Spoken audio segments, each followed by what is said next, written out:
This podcast is brought to you by Craft Beer and Brewing magazine for those that love to make and drink great beer. To learn more or to subscribe, visit beerandbrewing.com or find us on social media at Craft Beer Brew.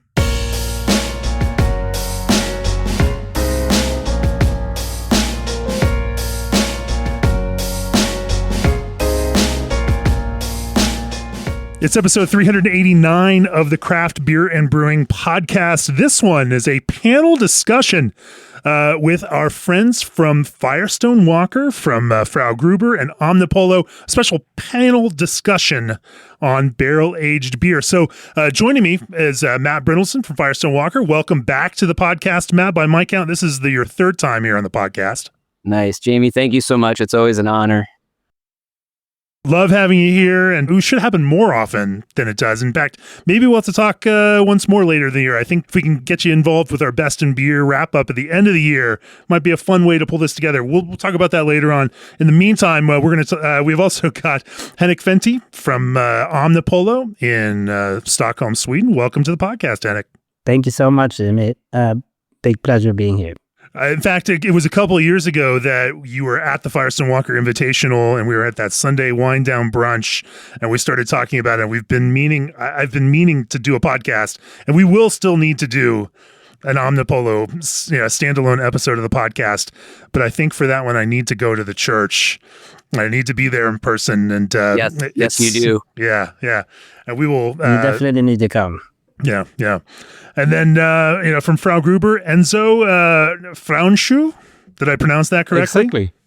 Nice to meet you, Jimmy. Thank you very much, and especially for the opportunity. I really appreciate that. Thank you. And of course, both of you all have brewed collaboration beers this year as part of the Brewmasters Collective with Firestone Walker.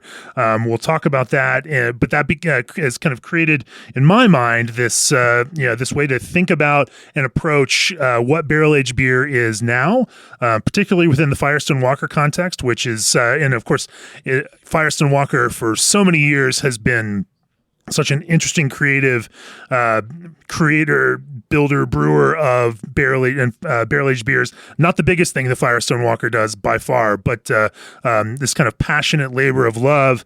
I remember in 2016, I went out there for the blending session with the winemakers of, it was 21 was the year. And we just completed our 28th anniversary blend. And it was another mind-bending experience. I mean, I guess we won't go into too much detail, but that beer just released and we're stoked on it. It's so good. So it's been, it's such a cool program that Firestone Walker has built that kind of touches on barrel-aged beer, blends, flavor, everything else across all of these kinds of things. It's something that, so this opportunity to talk about not just the Firestone Walker approach, but also the way that you collaboratively work with other brewers to build different kinds of flavor expressions that still hang together as Firestone Walker. There's a lot that we're going to talk about here. Stout and barley wine, building recipes that can support strong flavors, finding this balance between sweetness and drinkability, artful flavor composition. But I'm really interested in this kind of intersection between, say, American approaches, European approaches, points of similarity, points of difference, trends within all of those things. And so we're going to kind of cover that barrel-aged beer in this kind of broad scope. Before we do that, at G&D Chillers, they always strive to build great chillers. Partner with them as you build great beer, but don't just take my word for it. This is Andy Joint of Big Grove Brewery. We've been using G&D chillers from the beginning, and from our original 3.5 barrel pub system up to our production brewery, we've been able to rely on G&D to provide a high quality chiller, help us with design and layout, and provide support whenever we need it. That's right. Choose G&D Chillers on your next expansion or brewery startup and receive 1 free year of remote control and monitoring of your new G&D chiller. And Brew is excited to now offer 2 to 4 week lead times on all in-stock Pro-Fill rotary can fillers and seamers. These models are available in 100 to 300 can per minute filling speeds and are built with a focus on scalability and low dissolved oxygen pickup. This special lead time is only while supplies last, so send them an email at contactus@probrew.com or call them at 262-278-4945. ProBrew, brew your beer. Also, are you struggling to source affordable citrus ingredients due to market fluctuations? Try Old Orchard's flavored craft juice concentrate blends, which mimic straight concentrates at a better price point and with a more reliable supply. Old Orchard's citrus-flavored blends include blood orange, grapefruit, lemonade, lime, and tangerine. To learn more and request your free samples, head on over to oldorchard.com/brewer. And so let's start off with you. I'm not terribly familiar with Frau Gruber, other than having tasted your beer at the Firestone Walker Invitational in the past. But tell us the story. Tell us, give us a quick 2 or 3 minute background on Frau Gruber and where you're coming from. Yeah, when I graded school, I was almost lost, what I say. So I also want to become a carpenter and stuff like that. And once I did an internship at a local brewery called Drinkability. They are very traditional and quite big here in Bavaria. And after the internship, it was quite clear I wanted to become a brewer. That's the reason why I headed over to Weinstefan and studied brewing science for 2.5 years. And after that, the plan was to go to Australia, the US, and learn more about international brewing techniques. But at that time, my wife became pregnant, and so I had to stay in Bavaria.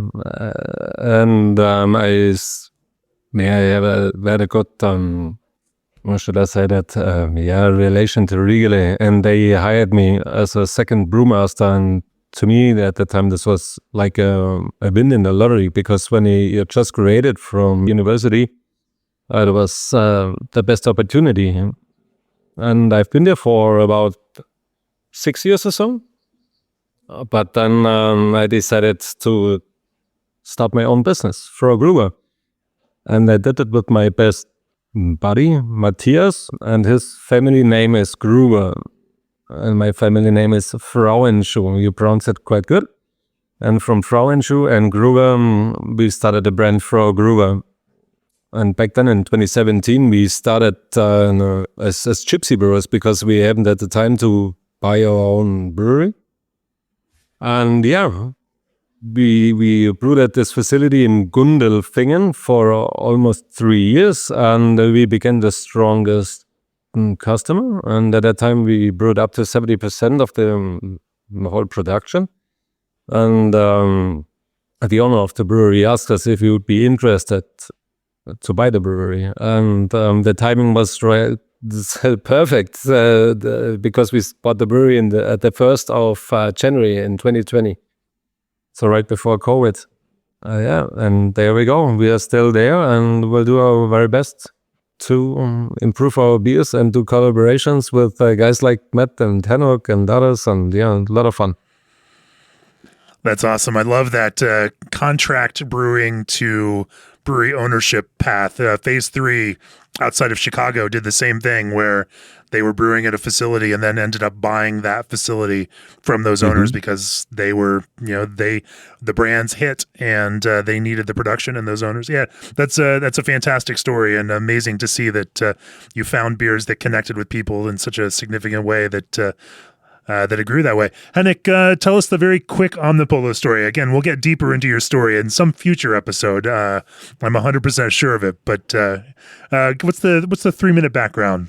I mean, I'm a fan and a consumer first and foremost, a brewer second for sure. I get to hang out and play brewer when I'm with Matt and Enzo and the likes. I was a frustrated consumer. I worked for a pub chain, and we had great beer there I worked there for a couple of years, and every time my friends would come over, we'd drink great beer, and as soon as we'd hit a nightclub or a restaurant, the beer would just be awful. And so the idea of starting a beer brand, that kind of transcended craft beer a little bit. I know it sounds a little bit cocky, but kind of the idea of it fitting in another context, in a less initiated context, with the help of artwork, grew into what's Omnipollo today. And I met my partner Carl, who does all the artwork. And well, you have it. I mean, if you're a discerning consumer, you also need to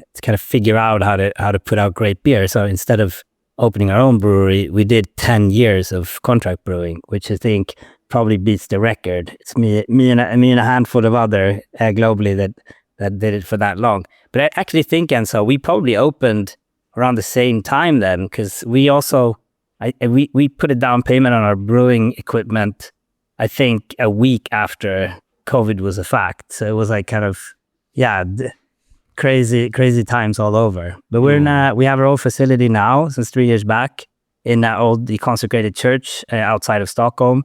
And it's been a blast, like kind of realizing new ideas and scaling from there. But we're very much a contract brewer to this day as well. We enjoy it very much. We love traveling and stuff. And we think it's a strength. So yeah. And I want to take a moment just to recall the stories of when I met these guys. I don't know if they have the same memory as I do, but Enzo, I believe that we met at least in person for the first time at the Billy's Beer event in Antwerp, and that probably was 2019 or 2020. It was 2019, yeah. Yeah. So it was when Allison and I and the kids were living in Antwerp. And, I was doing laps, and it was a lot of breweries that I had not been exposed to before. And, I was trying to get in the groove. And then I ran into you and your brewery. And I think I managed to spend the rest of the evening, at least the first night, just standing there trying to drink through all your beers. And they just were getting better and better. And then when I got the chance to talk to you, and you went down this rabbit hole of, down to the barley variety and how that was impacting both mouthfeel and foam and the creation of what I first perceived to be kind of copying some American hazy IPA style. But then I got into it and I was like, whoa, this guy, he's got a technical background. And it really clicked. And that was an amazing moment. And I think we've been friends ever since. And now when I go to Antwerp, Enzo always tries to follow my travels and he makes sure I have Helles and Pilsner. We all need an Enzo in our lives. That's awesome. Well, at one point, there was like 4 cases of Helles and Pilsner. So I had to start inviting all my neighbors over so I could make sure to get through it while it was fresh. It was like I was the most popular guy in the apartment complex.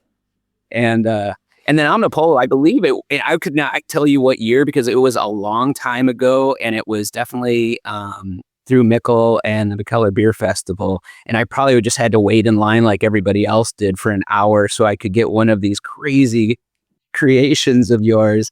And then, it automatically, like, you have this impression, you're like, I got to meet these people. This is insane. This is like the showmanship, the artwork, and then the beautiful, incredibly creative beers. So both of these breweries have had a pretty big impact on me, actually, in terms of like kind of going back to the brewery and rethinking how we do some things and trying to get out of my comfort zone a little bit. So thank you both.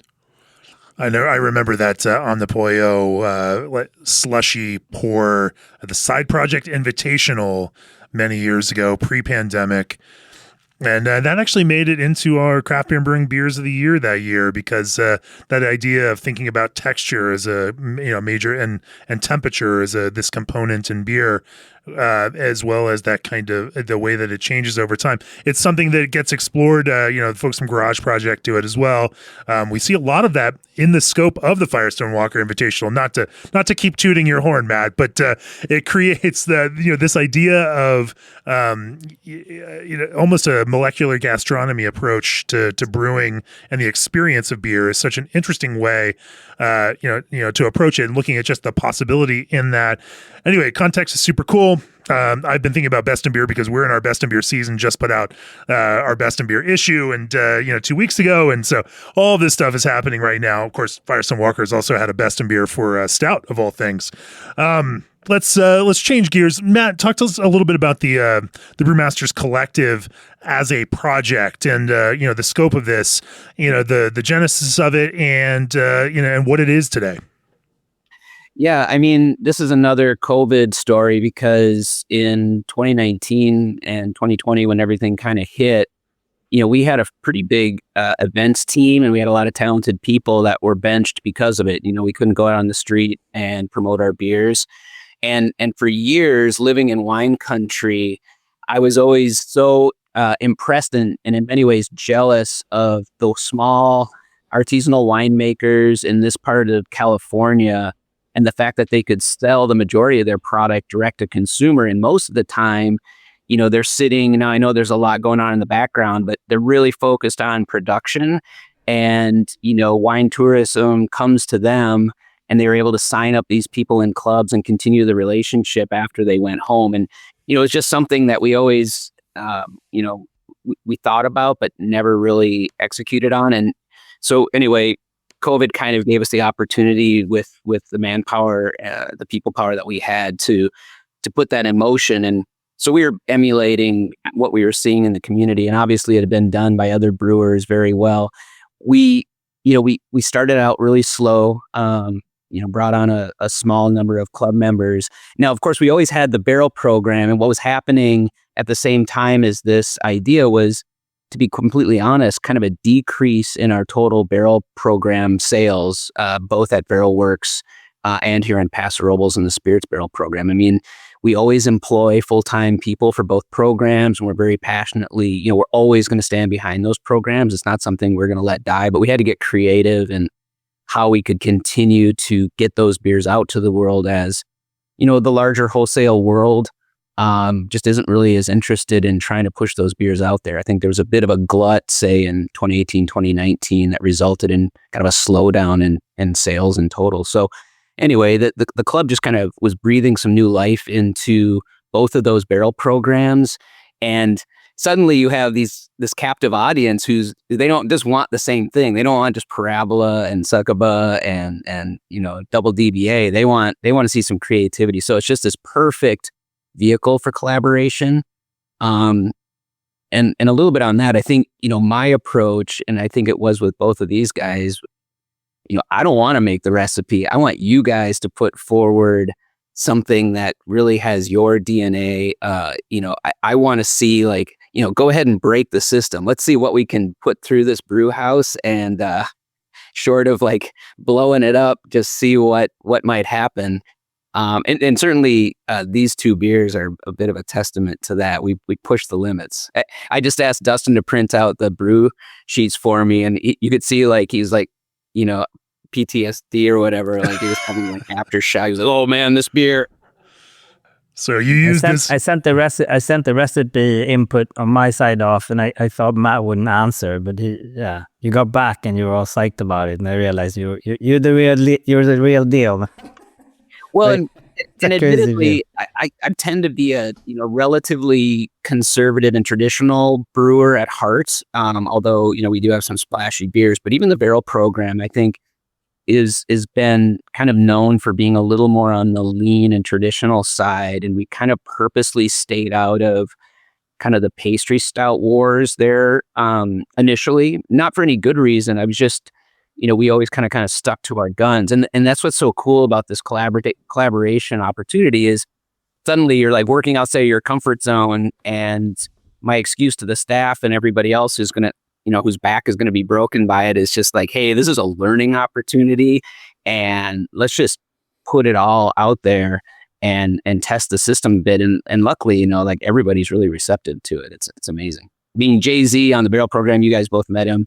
I mean, that guy is the hardest working dude in showbiz, and he just gets a big smile on his face every time anybody you get show up, and it's just the best thing in the world. It's a good morale booster for the team too, because when we're doing something different, man, we're all learning something. So. That's awesome. That's awesome. Well, let's. I want to dive in and talk about some of the frameworks. Obviously, the two collaborations that you all did with Frau Gruber, it's a beer called Heavy Souls, hazelnut, pecan, vanilla, bourbon barrel aged. The Omnipollo collab is called Mellow Mind Control, double barrel aged, vanilla, coconut, graham cracker flavor, natural flavor. Lots of space to talk about, not just how you all build beers that support those kinds of flavors and find body, but also, as I taste, there's still a Firestone Walker thread through these, as they are very collaborative in that sense, and that they don't, they definitely feel like they belong in this Firestone Walker oeuvre. And so I want to talk about all of that from both a creative flavor composition standpoint and a kind of common thread standpoint. Before we do that, experience distinct transparency and juiciness with Omega Yeast's Daybreak 5. Using their Lumina technology, Omega genetically eliminated haze in the popular British 5 strain, allowing you to preserve the fruit-boosting prowess while achieving crystal clarity. It's perfect for modern West Coast IPAs. Learn more at info@omegayeast.com. And keep your brewery running smoothly with 5-star chemicals. Their cleaning solutions are specifically formulated to meet the unique needs of breweries, ensuring that your equipment stays clean and free of harmful bacteria and contaminants. From cleaning fermenters to kegs, they've got a solution for every step of the brewing process. Use 5-star chemicals today and taste the difference in your brews. Also, can seams should not just be handled by your OEM.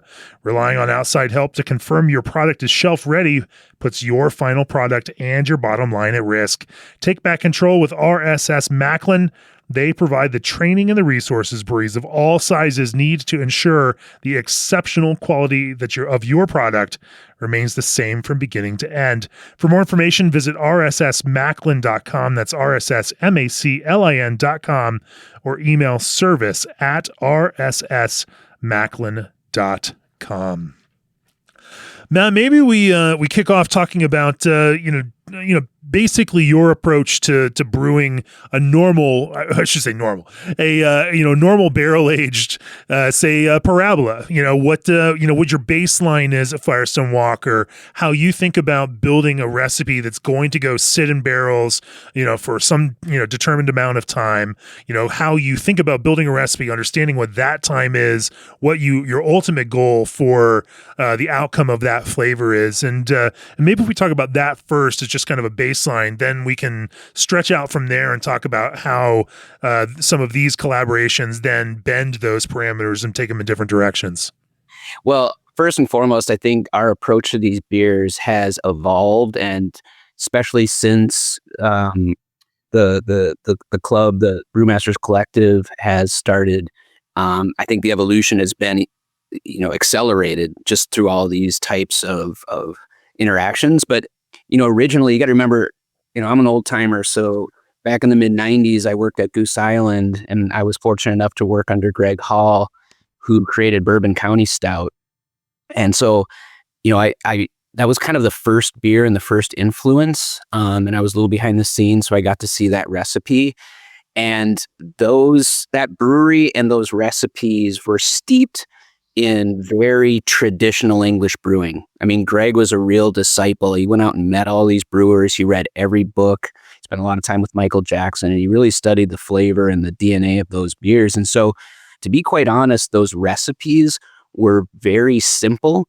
There's a couple books that he would look at. I think there were books of recipes shared by English brewers, but the long and the short of it is they were, on paper, really simple beers, and the volume knob was turned up in terms of degrees Plato and original gravity. And in those days, it's like if you crossed the 20 Plato line, that was a heavy gravity beer. These days, that's like a session beer in this category. So they weren't extreme as we know them today, but as a result, they really expressed barrel amazingly well.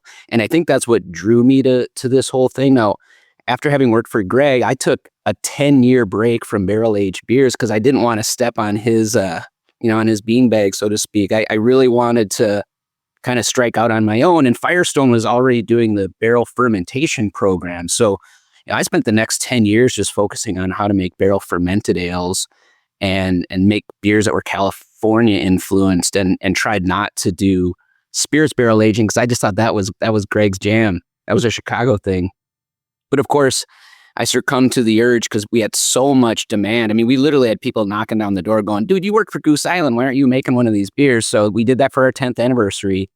And we stuck to that. Kind of what I knew worked was relatively lean, well-attenuated, high-gravity beers, but still well-fermented out. And as a result, they really showcased barrel. And we spent a lot of time just kind of learning the different distilleries that we like. We, at the end of the day, some of the most commonly used barrels were the ones we loved the most. Heaven Hill and a lot of the the Elijah Craig and things that came out of that distillery, is what we learned to love and work with.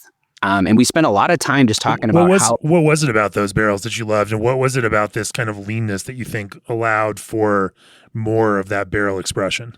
I mean, we used to talk about in terms of time, and when we could pull the beers out for certain characteristics. We would first get this somewhat tannic hit, not plyboard, but you'd really taste the oak and the booze, and then over time you'd start to kind of eke out the vanilla and the coconut, and then that coconut would kind of transform into more mouthfeel over time. And then there was a point where these beers would fall off, and I was trying to differentiate myself from that Goose Island program, which was an ambient aging program, and we started aging cold. So we were almost lagering in these barrels. I mean, initially we were literally in our beer cold warehouse.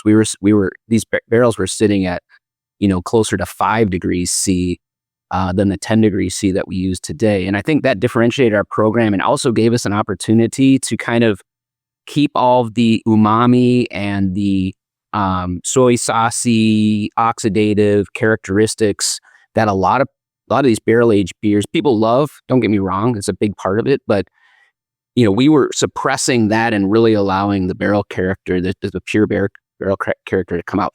We've since moved to about 10 degrees C or 50 degrees F in our barrel aging program, which still to most brewers, they walk into a barrel room and like, what's going on here? It's too cold. You can't get any flavor out of these barrels at this temperature. But that's kind of the Firestone way, and I don't know that we're going to move away from it. Although my good friend Jim Seebeck at Revolution, who Marty is the barrel wrangler there, he's a close friend. He's like, I'll tell you what, buddy, you want to win a FOBAB award, you better get those barrels out of the cooler. That's amazing. We actually filmed a video on the Firestone approach to barrel aged beers a number of years ago. I think it was 2021, and I didn't realize that we were going to be filming in that refrigerated, barrel warehouse, and thankfully Sean, longtime PR person for Firestone Walker, took pity on me and brought me a Firestone Walker hoodie so that I could withstand the entire morning of cold filming in that cooler. But that's an interesting one. So simple recipes, you say, just a few ingredients focused on some core things. What are some of those kind of core pillars of I mean, I'll tell you what, if we want to talk stout, and it's almost the opposite of most of who we've collaborated with most recently, was that we would use Breese roast barley was one of the pillars of our barrel aging program if we were making stout. So to me, it brings a lot of chocolate and coffee without being overly astringent. And we've done a couple collaborations lately where people are like, put anything but that in the beer. Like that was like the big no-no.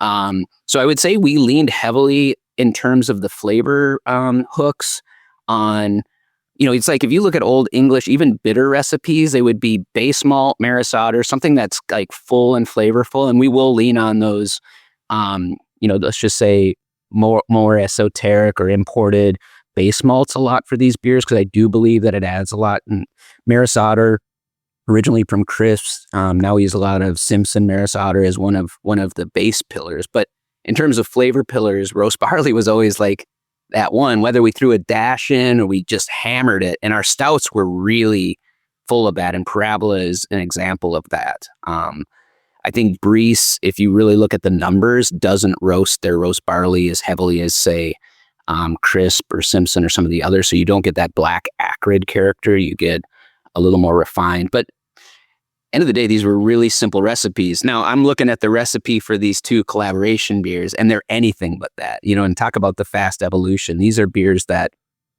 kind of meld in a number of really cool specialty malts. And in the end, and adjuncts, obviously, in the end, and we'll get to that. I'll let these guys talk about that. But so the evolution has been from, 3 or 4 malts, keep it simple.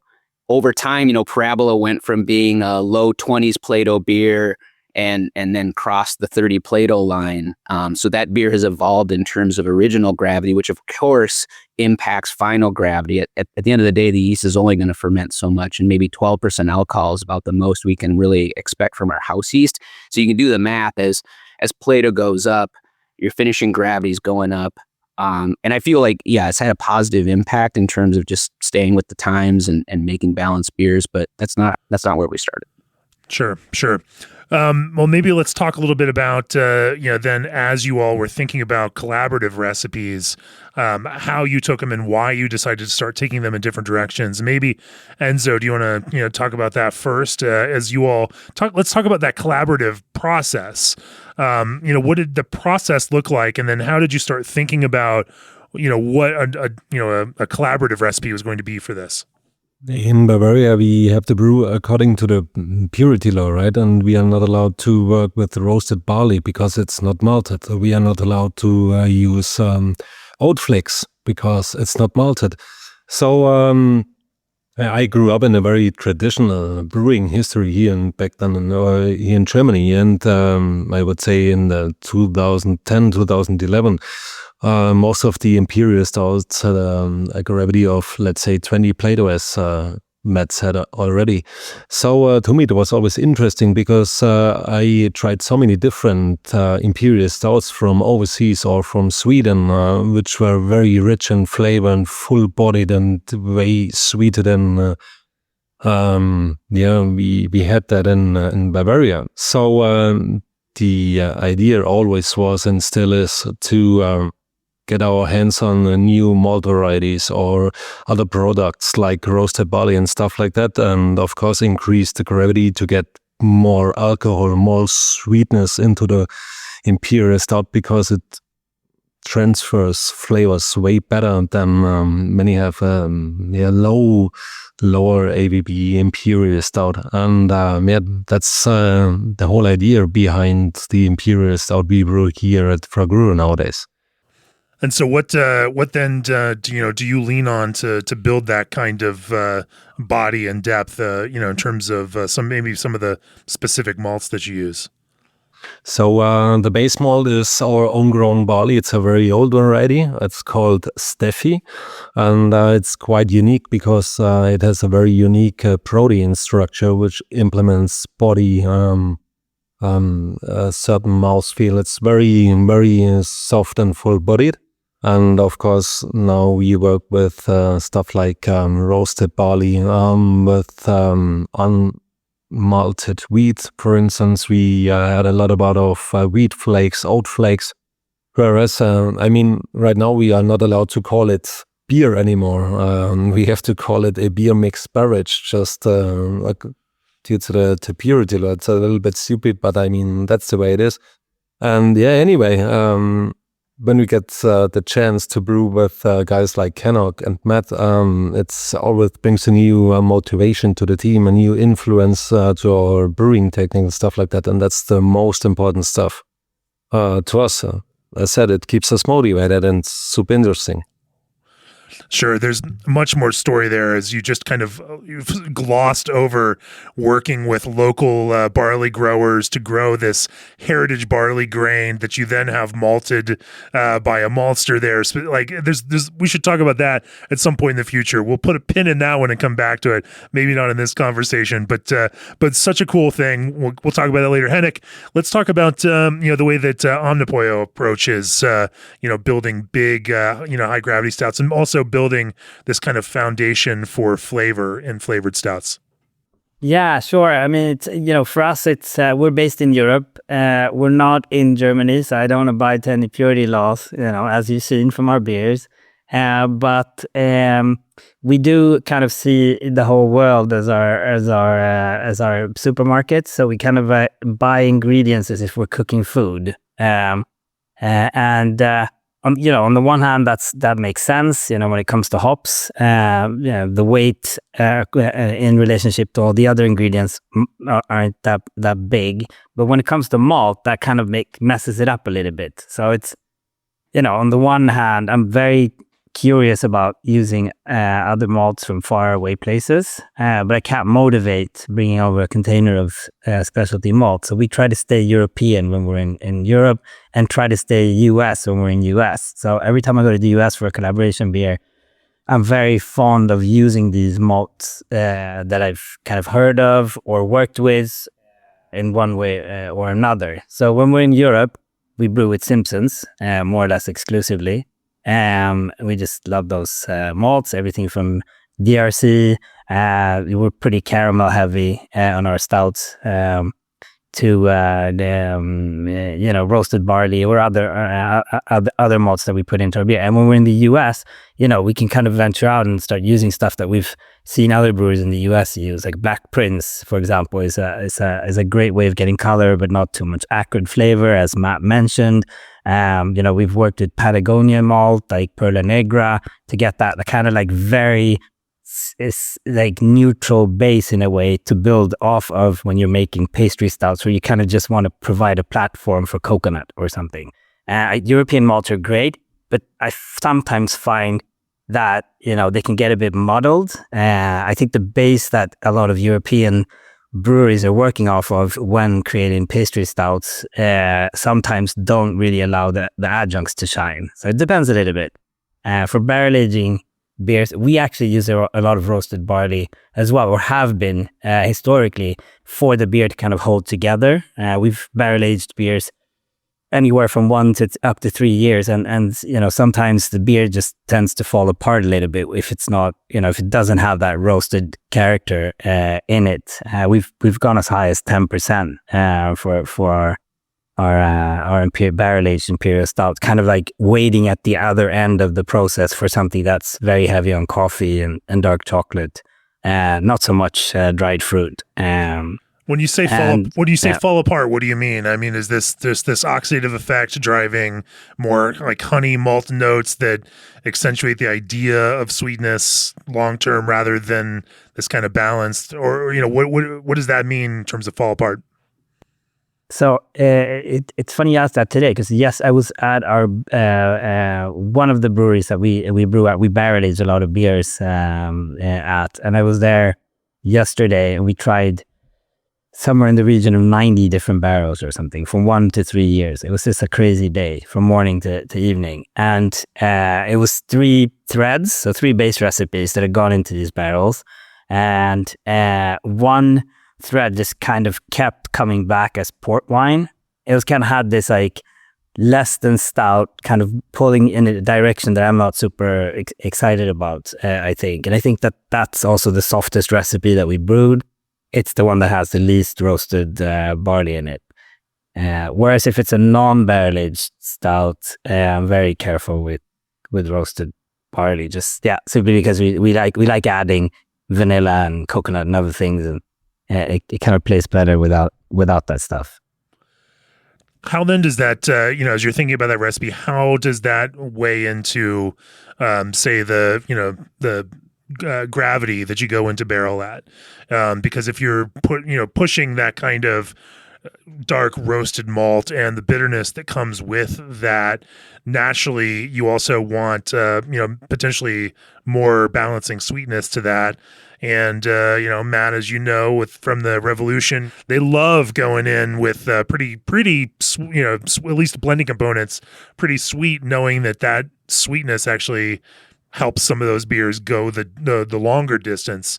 How do you all think about then blending that barrel entry gravity with that kind of dark roast character? We went heavy on this one. I mean, we usually stay in the around 20 Play-Doh finding gravity for barrel aged beers. I think what's changed over time is we boil longer if we're going less on the roasted barley to kind of like have that effect but not have it in a way. So high roast, we can do a short boil, but it presents its other challenges, obviously getting to a 39 Play-Doh starting gravity, without a long boil. But if we're going softer, kind of more barley wine base with a touch of dark malts in it, we can boil up to 8 or 9 hours easily for something like that.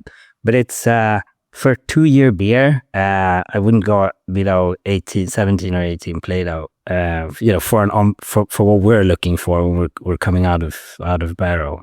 I hadn't thought about it before, but since the distillers use that barrel entry proof as a metric, we should use barrel entry gravity as on the beer side, just to piggyback on their term there. Enzo, do you have any thoughts about when it comes to barrel aged beers, how you adjust that gravity and that roast component and bitterness? Yeah, it was a long trouble, but I say, because in the very first beginning, when we had 0.0 idea about barrel age, and we put beers with about 22 Plato in Heaven Hill barrels, and then just turned out horrible, way too thin, and then with 0.0 flavor. And then we increased the gravity and made our experiences, and right now we are going to barrel with about 35 Plato, and we are aiming for final gravity of about 17, 18, depending on if we add adjuncts or not. Without adding adjuncts, we mostly got down to a final gravity of 15 or so. Right now, we just emptied so-called cherry brandy barrels, and it turned out quite nice with about, as I said, 15 Plato final gravity. It's not too sweet. We don't have the intention to add cherries or stuff like that, so the cherry flavor comes just from the barrels, and it's very well balanced and not too sweet, has a high drinkability for barrel-aged beer. So depending on what we are looking for, pastry stout or just a barrel-aged pastry stout or a simple barrel-aged imperial stout, it's totally different from beer to beer. Sure. Well, let's talk about these specific collaborations, and Matt, we can talk about how these stretch to you guys. And I love this idea of, hey, we're going to brew in a collaboration in America. Let's use American ingredients and and try that out, but also meld some of these different approaches. So let's talk about those. But first, Indie Hops breeds new hop varieties to help brewers captivate beer lovers. Brewers worldwide trust Indie's unique varieties: Strata, Lorient, Luminosa, Meridian, and Audacia to modernize, brighten, and diversify their beer lineup. Indie also offers classics that thrive in Oregon terroir, such as Chinook, Crystal, and Sterling. Thoughtfully crafted and selected hops to meet your brewing needs. Visit indiehops.com/podcast to discover what's new in hop flavors. Indie Hops, life is short, let's make it flavorful. And Berkeley Yeast, founded by bioengineers, yeast that's designed to improve flavor, quality, and consistency, increase efficiency, and save you money. If you've been following yeast, I'm sure you've heard about their strains. Super Bloom strains make classic hops flavors. Fresh strains keep diacetyl low, even with large hop additions. Tropic strains make a tropical bouquet reminiscent of the finest Southern Hemisphere hops. And they just dropped new strains that are even more futuristic. Nationwide free shipping. Mention this podcast for 20% off your first order. So, Matt, you obviously have these brew sheets in front of you because you owned up to that. Let's talk about, as you guys were thinking about these two collabs and, and bringing the Frau Gruber and Omnipollo approach in this, let's talk about, some of the things that were out of the norm for Firestone Walker that you enjoyed about, constructing these recipes. Well, I mean, first and foremost, it was kind of interesting because this happened over the Invitational 2 years ago, or 2 Invitationals ago. And so, I don't know, I think we got so excited because it was kind of like post-COVID, we came back out, and I think we lined up something like 3 or 4 collaborations that week. And, that's fine and all. We've got the brewery and we've got the space, but then both of these guys decide, okay, what's the original gravity? They send these recipes, and both of them wanted to make 40 Plato beers. And I don't know that we'd ever done that before. I mean, I think we've been approaching the high 30s, but never had anybody just been like, all right, 40 is the target. So right away, we're like, oh boy, all right. And you got to remember the 2 brew houses here at Firestone were built by GEA, a German firm, probably not so far away from Enzon. He's very well versed in what GEA produces. And, they're first and foremost lager beer brew house producers. And then when you have these things built, you're telling them, we're going to make high gravity IPAs. So you need to be able to load up the lauter ton floor. So we need to make that bigger and, everything. And their first response is always, it's not possible. And then eventually you kind of convince them to get there, but they never quite imagined you'd brew a 40 Plato stout out of these brew houses. So I don't know if anybody's brew house is built for that, by the way, but long and the short of it is it tests everything, and we're using the steep conditioning mills. So there is a little bit of a limit there to what you can do, but our, kind of like our ace in our back pocket is we kept our dry mill around. So and I'm kind of bouncing all over the place, but just on the front end of these, they're big malt bills, and essentially on brew house 1, our smaller of the 2 brew houses, the rule is like when we're making these beers, you just max out the mash tun first and foremost, and then you kind of deal with the back end in terms of volume and what you want to get out of it in terms of Plato. So we can run the base malt through the steep conditioning mill, but then we'll run the specialty malts through the dry mill and then just drop them in dry. And that gets us, kind of to that water grist ratio that's going to yield a beer that your first worts are well over 20, and you can kind of manage your way to the finish line, right? But at the end of the day, I think just the original Gravity was the first kind of stumper, and then after that, it's just we're just making stout. And what I really loved was the idea that both of these guys had kind of thought through the beer, not just from the brew house standpoint, the day that they were going to be there, but also then what we were going to do on the aging and adjuncting side. So I think that's probably more interesting to get into. That's an interesting point. Should we talk about that? Like, how do you, when you construct this recipe, you're not just thinking about, what this is going to be after, 10 days of fermentation and then, some sitting in a bright tank. You're thinking about what that then is going to be after it sits in barrels. In this case, like 2 years, potentially. And then also sit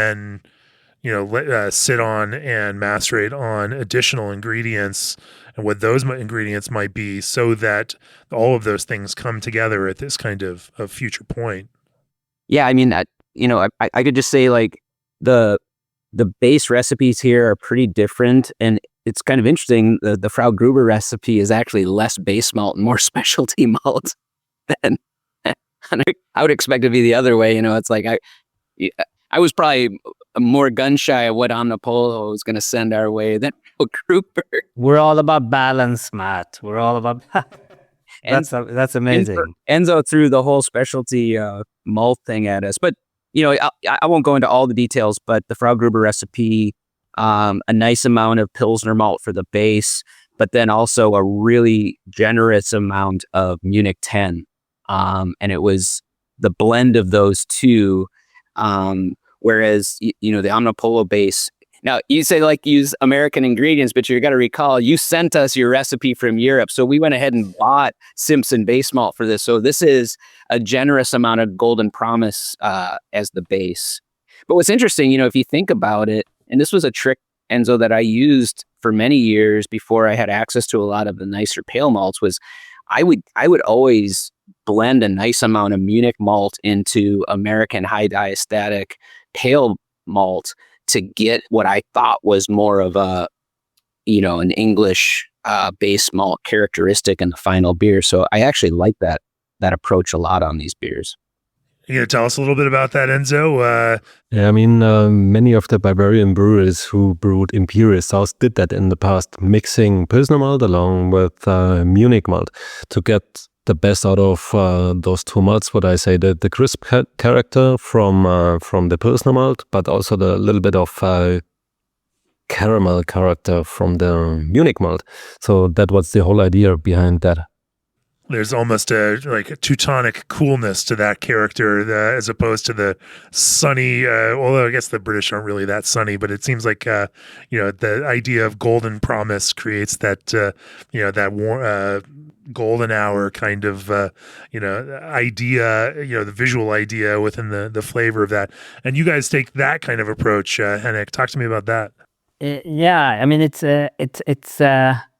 at a stretch, I could compare it to like brewing an IPA and having the hops shine, and like trying to make something that doesn't have too many different flavors competing with each other to start off with. I mean, it's a pretty complex thing coming out of those barrels with, vanilla from the oak and the bourbon and coffee and chocolate and other things. You kind of want to have like a top note somewhere, like something that makes itself noticeable, and then on top of that kind of complement with adjuncts. I think we probably talked about adjuncting pretty early on. This is 2 years ago now, so I'm trying to recall.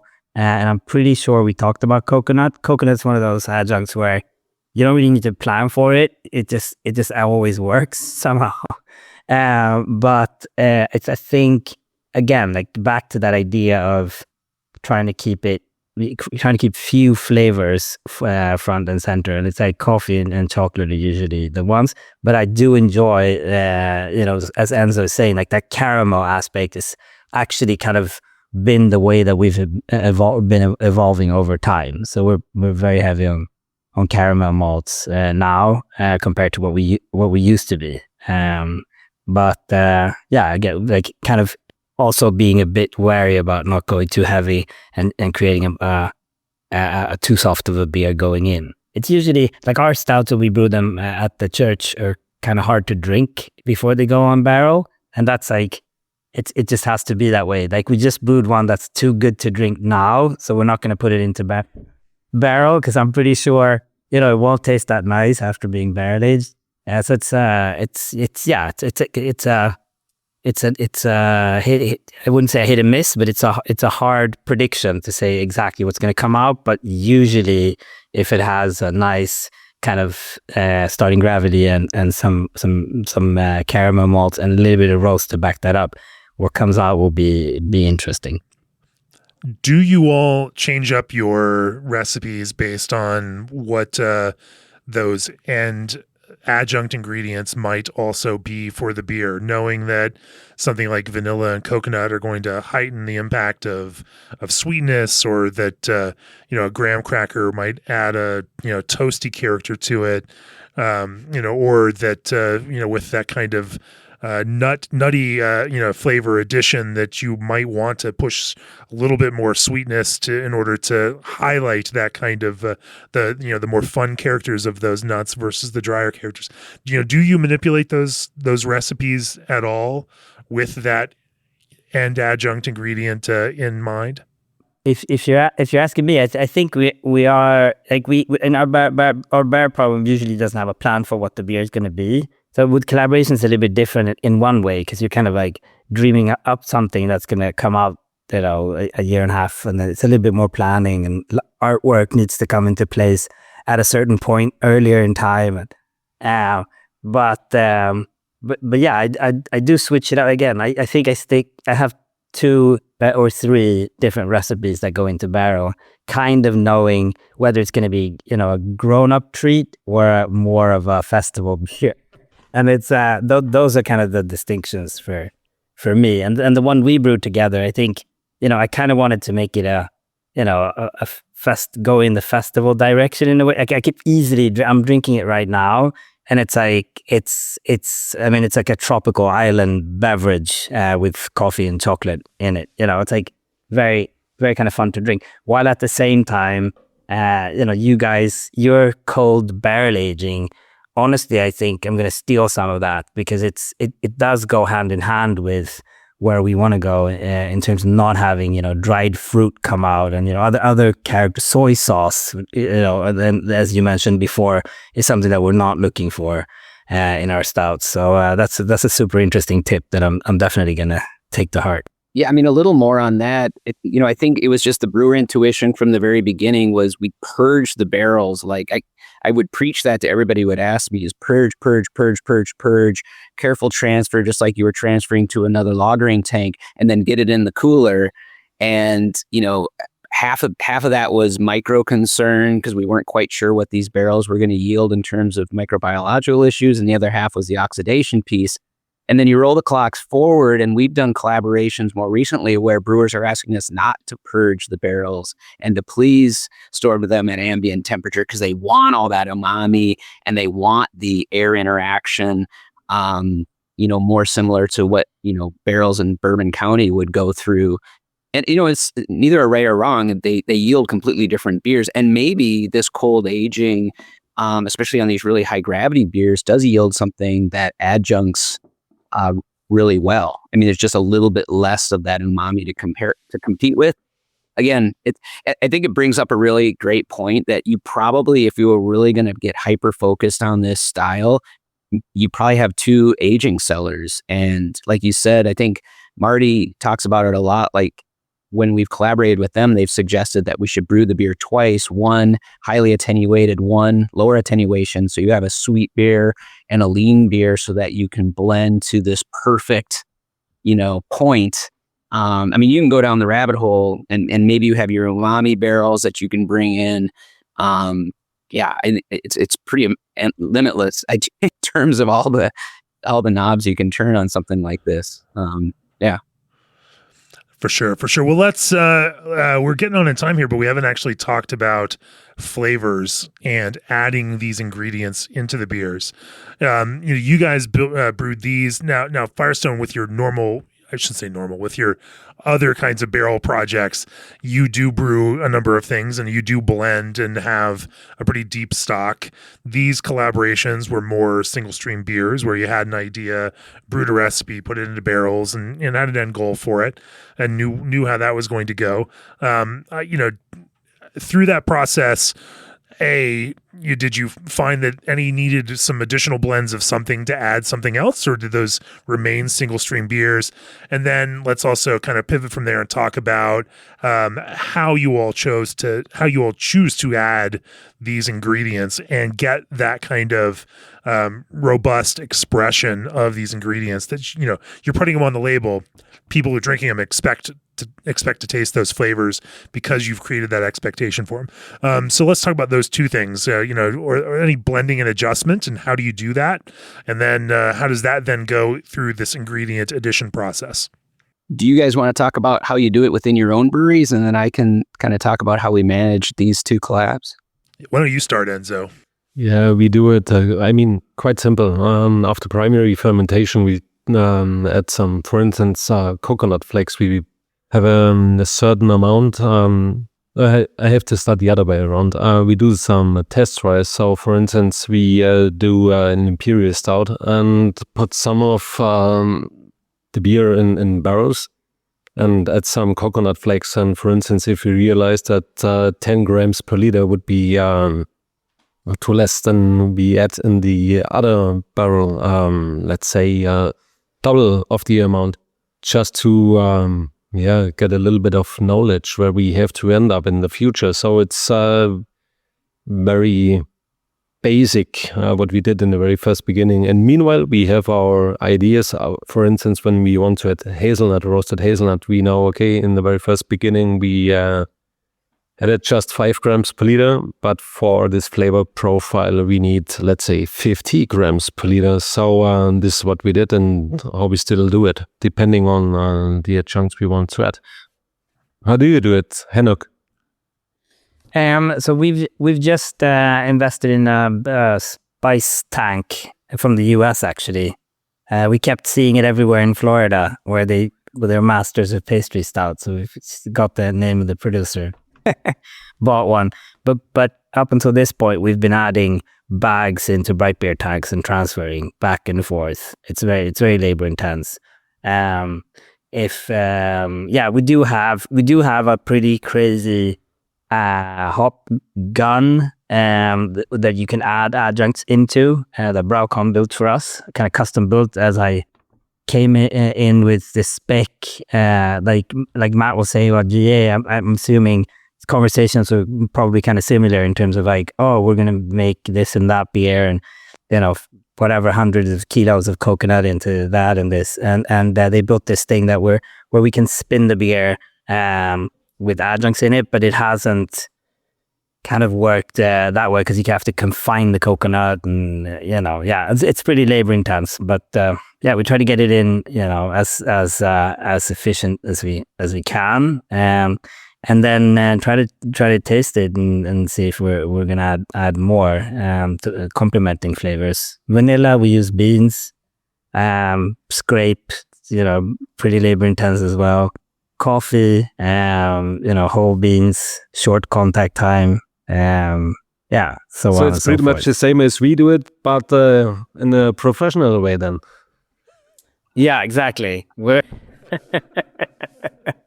No, but I mean, it's probably the part. So we're coming up to our first round of barrel-aged beers at the church now. So it's like we're trying to figure out how we're going to be doing it ourselves.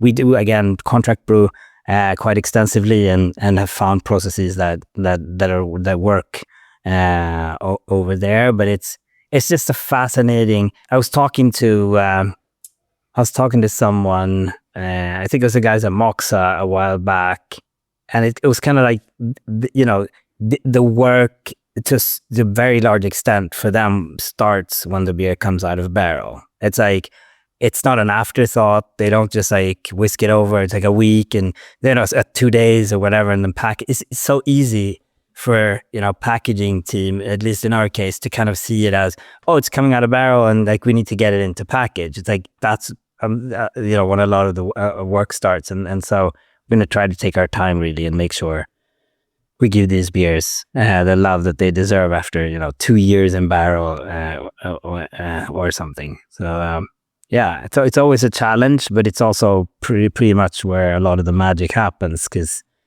you get to taste what it's actually going to taste like before it goes out. Yeah, and that's been a challenge initially with some of the collaborations, because you might work with a brewer who doesn't have one of these extractors, and they'll come to you and say, okay, we're going to use 100 pounds of coconut per barrel. And we're like, that would, and then we have to kind of like back calculate. So we also have an extractor. It was built by Mueller, and I think it was built to be like a hop gun, basically. It has a sintered stainless steel candle filter in the middle of it and a big tank. So you can load it up with cocoa nibs or coffee beans or coconut. I don't think we've ever put hops in it, actually. I think we put everything but hops into it. And, it definitely extends, especially in the terms of like when we do vanilla compared to, so for, maybe I can go through this just so we kind of touch on the beers. So the two beers, Heavy Souls is the collaboration with Frau Gruber, and it had toasted hazelnuts, as you've mentioned, maybe one of the signatures of your pastry stouts, and pecans. We used Tahitian vanilla, and we just did a single barrel 12-month aging. And mind you, both of these beers were brewed about the same time. Actually, it probably was more than 12 months, or probably 14 or so months. And then Mellow Mind Control, the other 40 Plato original gravity stout that fermented down to about 20p. Hanuga was very adamant that we age not just in barrel, but put vanilla beans in the barrel for the aging. And that was a first for us. And in that case, we used Madagascar vanilla and really liked the results. I mean, we hadn't done it before. And, we, like what Enzo was saying, I think we're mostly comfortable with like producing the beer, getting it through barrel aging, then being able to taste it and back in the adjuncts. And the idea of throwing the adjuncts in the front end was a little bit, different for us, but it was really cool. And then we used, everything else went into the extractor, which included a pretty massive amount of toasted coconut. And it just worked out really well. And what's nice about the extractor is you can load it up, you can start recirculating, and then you can just start tasting the beer and essentially like recirculate until you either think you've exhausted your adjunct or you need to stop because you've over adjuncted, which typically doesn't happen. Maybe in the case of Amburana wood or something else like that. And then you can load it up again and go. So I feel like it gives you a lot of flexibility, plus yield wise. I mean, you can push that out, and I mean, we tend not to lose very much beer unless it's an adjunct that's absorbing a lot of beer. I mean, you use coffee beans or cocoa nibs, and you pretty much get all your beer back. It's pretty amazing. I wouldn't say that with coconut as much, but you taste the coconut after these recircs, and it's just neutral. Like you've taken all the love out of it, and you know that it's really working well. Same with vanilla. And I mean, maybe everybody's doing this now. I think what we learned through our local vanilla purveyor is shredding the vanilla beans prior to the extraction. That's what they do to make vanilla extract. And it's really lowered the total amount of vanilla necessary to get the same impact. So, just from an efficiency, I can't speak to the quality of the vanilla character, and certainly that putting the vanilla beans in the barrel is a whole different world than running it through an extractor, and there may be a big flavor difference that I can't really speak on. But so both these beers, very different adjuncts, and I'm tasting them now, and as they warm up, it's interesting how when you poured them cold and kind of bottle shocked, there was not as much difference, and then as they've warmed up, there's a clear separation of what these adjuncts have imparted on these 240 Plato beers. So, yeah. Henning, what's the benefit for you all of adding beans into the barrels for extended contact with the vanilla? We were kind of experimenting with that. We still do that to a certain extent, not as much anymore. But it is, I think it's nice to kind of like have a fun base to work off of as it comes out of barrel that's like, really extracted as much as possible from those vanilla beans. I kind of feel like you could definitely over extract on vanilla beans if you were throwing them around, completely chopped up for a very long time or something. You possibly extract some, astringency, but it's pretty risk-free, I think, as an adjunct. And it's, it's like a fun nuance to it, I guess. It's like adding more hops front end rather than back end as you're brewing something. Like getting something out of tank and being happy about it midway. I'm pretty curious to hear, Matt, how much of the vanilla you were getting as the beer was coming out of barrel. Because I wasn't there for that, obviously. But were you getting any of it? Oh, absolutely. There was definitely a vanilla element, and it was beyond what the oak would impart. And it wasn't over extracted in any way and form. In fact, I think, we were always a little cautious. I was like, we should have thrown 2 beans in for every barrel and maybe it would have been even more fun. But yeah, no, it was great. Before we finish up here, I want to talk a little bit about kind of top noting. I mean, that's something we've been talking a lot about on the podcast this year. You're building a broad spectrum of flavor, but also needs to capture aroma. Oftentimes that aroma character can be harder to express initially. And I did notice that, say, you have natural graham cracker flavor in this mellow mind control. And so, just curious, how you approach this. Obviously, extracts alone don't create the kind of depth or interest that anyone wants, especially in this kind of premium space for a long-term barrel-aged beer. And so that's never going to be the thing. But used judiciously, it can help put high points, top notes, on some of these. Talk to me a little bit about how you use those and integrate that into, building that kind of full spectrum that also kind of hits an aroma. I mean, yeah, I'll take this one, guys. So for us, it's like finding a good aroma is like just as hard, if not even harder, than finding other things to put in your beer. I mean, we try literally thousands of natural extracts to find one where we think it might work. And like the litmus test is, does it put a smile on your face? Like that's basically it. And I think you're absolutely right. Like we've moved away from extracts to a very large extent in favor of natural ingredients. I think natural ingredients in 9 out of 10 is going to beat any extract. But as a complement, no shortcuts, saturated with vanilla and coconut, even to the point where there's vanilla in the barrel. I think it can help accentuate. There are certain flavors that just don't come through as much if you're just adding the natural ingredient. Maple is, for example, one where I find it pretty hard to get those flavors. I did, however, try 2 maple barrels yesterday that had been sitting with stout in them for 2 years, and I was shocked to see that there was actual maple flavor in the beer. So I might change my mind, but I think that's. I'm a friend of technology. The first time we used extracts was probably 15 years ago or something. And at that time, it was completely, it was like right when we started our brewery, it was completely, stigmatized. You could not like add that to a craft beer that was, crafty in every other aspect. But I also kind of felt like, well, I'm going to use technology if I can. I met a company, a family-run company that made these aromas, and we started experimenting. We made one beer where we were kind of like very transparent around the fact that we used it, called Yellow Belly, and it put a smile on people's faces, and so we've kind of like taken it from there. I would say maybe 1 in 5 stouts that come out has one element or not of that, and sometimes I think it adds, and sometimes it's kind of like wrecks a beer too. So you need to be careful. I think you did a very good job with it, Matt, though, because it's very, very kind of like integrated. Enzo, for you all, obviously using flavors like this for top noting does not fit within the Reinheitsgebot, but it can be it can add a certain pop to otherwise, to these beers.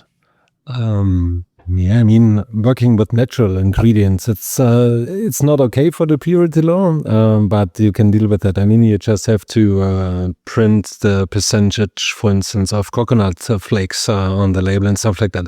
Working with just with flavors, it's almost impossible because you can get huge fines when you work with this unnatural flavors. Let's say that way. When you work with natural flavors, it's okay, but unnatural flavors or extracts or aromas, it's forbidden. So it's a totally different story. So that's super interesting when we go to other countries and brew with other breweries, because then we can brew a similar beer and work and use these extracts. And of course, the results is way more better compared to, peanut, for instance. It's super difficult to add peanuts to Imperial Stout, but when you add peanut aroma, the result is totally different.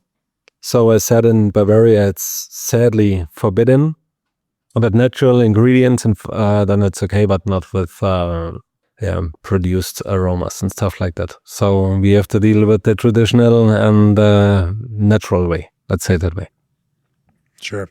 Matt, with these collaborations, how did you all, approach building that full kind of spectrum of flavor and aroma? Well, again, I can just take the easy out, and it's whatever the collaborator wants to do, right? And then that gives us the opportunity to actually try that thing that we thought we didn't want to do or thought was taboo. And to be completely honest, we've started playing more and more in the R&D lab with some of these, I call them downstream products, whether it's a hop extract or it's a terpene or some other fruit extract. And I mean, we kind of set those things outside and are very, very careful how much we allow it in. But I'll be honest, it's becoming part of the modern brewing world. Now, sometimes I feel like it's back to the future, because I remember back in the late 90s, early 2000s, everybody started making these kind of spiked beers with, flavors to make. Mostly in those days, it was fruited beers that weren't real fruit. And we kind of saw them go away, it kind of was, it attracted some consumers, and then they kind of disappeared really quickly. But I think the technology has improved, and certainly you're talking about, mostly brewers with really big palates that aren't going to, they're going to, like the word integration or enhancement or amplification, I think is more the key there than a standalone character, whether it's a hop extract or anything. It's like so much talk about hop top notes and terps and all this stuff going on right now. And it's funny because you go judge a World Beer Cup or a GABF, and you'll get a beer in front of you that just pops so much more than everything else on the table, and you start scratching your head and you're like, does that have and so it's kind of for the brewer to figure out how to fold it in there. You're right. It's just like hops, and every award-winning, hoppy brewer will say that. Like, we don't use these advanced products to replace D90s. We just use it to achieve even more saturation and even more, intensity. I think, it's interesting to think about it in a cultural sense. Like, you used to look at old TVs and be like, oh, this is a great picture, and I'm totally happy with that. And then, 1080, resolution came along. You're like, oh, now we've got HD, and that's cool. I didn't realize that things could look that crisp. And now we went to 4K. It's like, oh, shit, now things are really crisp. And now our dynamic range, and our color gamut and what those pixels can represent is bigger than it's ever been. It's like, well, how can we even, now we have to be achieving, right, the physical limitations of our eyes, and we weren't. And now we've got 8K TVs, and you've got Atmos sound and these incredible, high dynamic range images that are pushing more brightness, more intensity, and you're like, well, of course, this is like as close to reality as we can get. But the amazing thing about the human senses is that we adjust, and that as soon as you think we hit a limit, we adapt to that limit. We create a new baseline, and then we grow even more discerning off of that new baseline. And I think the same thing happens in flavor, with these beers. You think, oh, well, that's all the intensity we need. And then we set a new baseline for that, and and here we are. And so,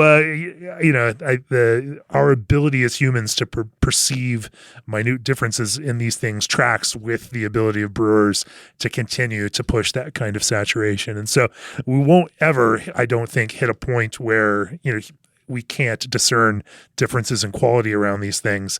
But that's the kind of amazing thing. Our human biology and our senses are incredible. But now I'm just monologuing. So let's just bring it to a close with a kind of forward-looking thing. What are you excited about in this barrel-aged beer space over the next 2 years? Obviously, these projects that you guys were working on were 2 years in the making, and took that long to come to fruition and finally released this year. What are you doing now that's going to come out 2 years from now that's really exciting for you? And maybe we start first with you, Enzo. After all this, after all the conversation, I have to go to Henok's place to work with some good flavor aromas, extracts, and stuff like that. Yeah. To see where we can improve our flavor profile in our beers.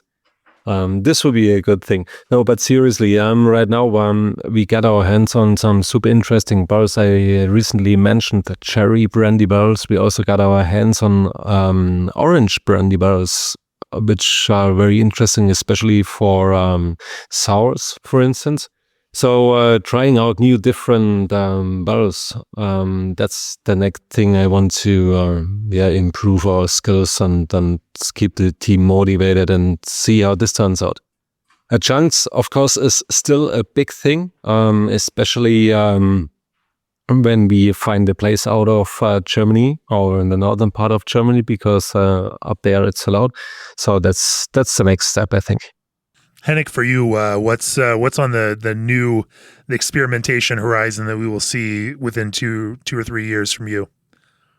I mean, we're putting beer from one barrel to another at the church right now. So we're up to our third triple barrel aged beer, and I'm excited about that. And I think, kind of the idea of blending. Or adding one beer from bourbon to rum, for example, is something that I'm excited about. And then adding, this triple barrel aged beer as well, from bourbon to rum to then maple barrel. And I mean, these, like, getting as much out of the barrel as possible. And then starting to release beers that are non-adjuncted. Shocker. I think, for us, it's as contract brewers, not being in control of the process, we had to kind of evolve other techniques to add our touch to a lot of stuff that we've been releasing over the past decade. And so as we're in the driver's seat more and can kind of like pick one barrel that's amazing out of 20 rather than blending them together, because we don't own the brewery and we can't be there every day, and it allows us all of a sudden to kind of like, get naked, if you will, and show the base product. And I'm looking forward to doing that, like more non-adjuncted, but yet pretty rigorous beers going through several different barrels. Matt, for you all, Firestone Walker, what's exciting to you now? You've been in this game a long, long time, but yeah, you still keep finding ways to keep it fresh. What's exciting for you now? Well, I mean, just straight up the collaboration process and having the club as a means to get these beers out to the people who really love, enjoy, and give us some, good feedback has just been amazing. And so I've been getting a lot of energy from that. We've been doing more of this multiple barrel aging. In fact, I should have mentioned it. Mellow Mind Control was a double barrel aged beer versus Heavy Souls was a single barrel aged beer, if I didn't mention that before. But yeah, and I think, what we're always trying to do is get a little bit closer to the source of all these things. I think that's been another part of it. Like, it's been really fun to meet the local vanilla merchant. It's been really interesting. We started to tap into a few distillery direct relationships and learning more about their process and trying to tell that story. I could go on and on, but I mean, it's really inspiring to work with both of these guys and these types of brewers. And again, it started going to a festival, meeting these guys, tasting some beer that just blew my mind, and hearing a little bit more about where these guys come from. And then I'm so humbled. I think I know a lot, and then I go drink some of these beers and I go back home and scratch my head and like, I got to get with the program here. So it's a journey. Well, for all that this whole category of beer has gone through in terms of highs and then rebalancing and finding what its new future is going to be, over the long term, it's still exciting to see innovation happening, flavor happening, and that you all are making beautiful and compelling things in this category. Even if the audience is a little bit smaller for it now, more focused, there's still a very significant audience for that really loves these beers, and you all are finding artful and creative ways to make them, and also, make them festival beers for that festival area, or grown-up beers for the grown-ups that want to drink a single bottle by themselves. I've now finished off an entire bottle of Mellow Mood over the course of this podcast. I'm feeling really good. It's going to be it's still the morning here. I guess it's early afternoon here in Mountain Time, but the rest of the afternoon is going to be a wonderful one, because here we are. And so in that sense, I think it's a good place to bring it to a close. Choose G&D Chillers on your next expansion or brewery startup and receive 1 free year of remote control and monitoring. ProBrew offers 2 to 4 week lead time on in-stock rotary can fillers and seamers. Old Orchard is the go-to source for fruit-forward ingredients for some of the biggest names in the craft brewing landscape. Omega Yeast Daybreak 5 gives you juicy modern hop flavors without the haze. 5-Star Chemicals cleaning solutions are specifically formulated to meet the unique needs of breweries. Take back control of your canning and seaming with the experts at RSS Macklin. Trust Indie Hop's unique varieties to modernize, brighten, and diversify your beer lineup. And Berkeley yeast strains are designed to improve flavor, quality, and consistency. If you've enjoyed this episode, go to beerandbrewing.com, click on that subscribe button, become a subscriber, and support what we do here at Craft Beer and Brewing. And so, Henrik, Matt, thank you all for joining me for this special barrel-aged edition of the podcast. It's been wonderful to tap into your brewing minds. Jamie, you are a pro. Thank you very much for the opportunity. Yeah.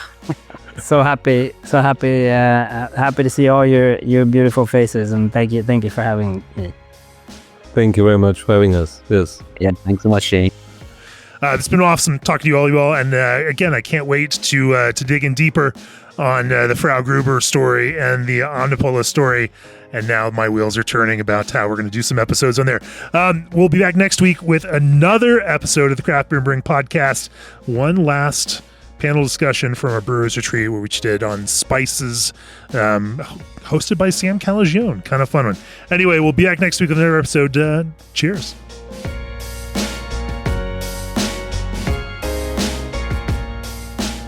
This podcast has been brought to you by Craft Beer and Brewing Magazine, for those who love to make and drink great beer.